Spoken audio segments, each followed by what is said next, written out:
ब्राह्मणों के विचित्र तरीके से हत्या करके खा जाने वाले दो राक्षस कौन थे, किस तरह से वह हत्याएं करते थे और अगस्त मुनि ने उनका नाश कैसे किया। इसके साथ ही था श्री राम ने वन में 10 साल कैसे बिताए। यह जानने के लिए वाल्मीकि रामायण के अरण्य कांड के 11वें चैप्टर पर चलते हैं, जब वाल्मीकि जी लिखते हैं कि श्री राम बहुत सारे पर्वत, वन, नदियाँ देखते हुए जंगल के हिरण, हाथी, जंगली सुअर, शेर, इन सब को देखते हुए आगे बढ़ रहे थे। श्री राम ने बारी बारी से सभी तपस्वी मुनियों के आश्रम में निवास किया। कहीं 10 महीने, कहीं साल भर, कहीं 4 महीने, कहीं 8 महीने, कहीं 3 महीने। इस तरह श्री राम ने उन मुनियों के आश्रम में रहते हुए 10 वर्ष बिताए।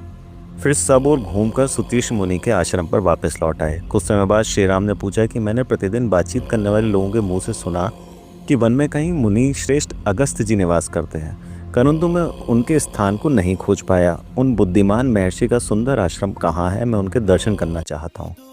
यह सुनकर सुतीश मुनि ने कहा कि इस आश्रम से 4 योजन दक्षिण में चले जाइए, वहाँ अगस्त के भाई का आश्रम मिलेगा।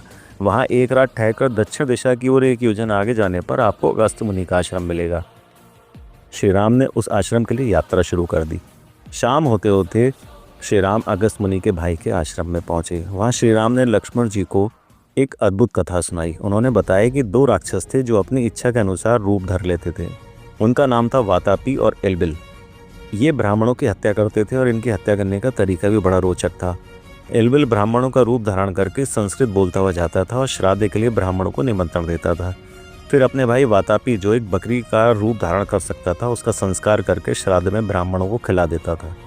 यह ब्राह्मण जब भोजन कर लेते थे तब एल्बिल उच्च स्वर में बोलता था, वातापी निकलो। भाई की बात सुनकर वातापी बकरी के समान मैं करता हुआ उन ब्राह्मणों का पेट फाड़कर निकल आता था। इस प्रकार ये दोनों राक्षस मिलकर रोज ब्राह्मणों का वध करते थे और बाद में उन्हें खा जाते थे। एक दिन अगस्त मुनि वहाँ पहुँचे। उन्होंने वहाँ श्राद्ध खाया। खाने के बाद जैसी एल्बिल ने कहा निकलो, तो अगस्त मुनि ने हंसते हुए कहा, क्या निकलो, तेरा भाई तो पच गया, यमलोक चला गया। यह सुनकर एल्बिल बहुत क्रोध में आ गया और उसने अगस्त मुनि पर आक्रमण कर दिया। अगस्त मुनि ने अपनी आंखों के तेज से उस राक्षस को जलाकर भस्म कर दिया। ये कथा सुनाकर अगले दिन श्री राम अगस्त मुनि के भाई के आश्रम से बाहर निकले और अगस्त मुनि के आश्रम में पहुंच गए। अगस्त मुनि के प्रभाव से उनके आश्रम में सभी का क्रोध शांत हो जाता था। राक्षस उनके आश्रम के आसपास नहीं आते थे और कोई भी झूठ बोलने वाला क्रूर पापी मनुष्य उनके आश्रम में जीवित नहीं रह सकता था। देवता, यश, नाग उनके आश्रम में नियमित निवास करते थे। उनके आश्रम में सिद्ध महात्मा अपना शरीर त्याग करके स्वर्गलोक को प्राप्त होते थे। ऐसे महान अगस्त मुनि के आश्रम के द्वार पर श्री राम पहुँच गए।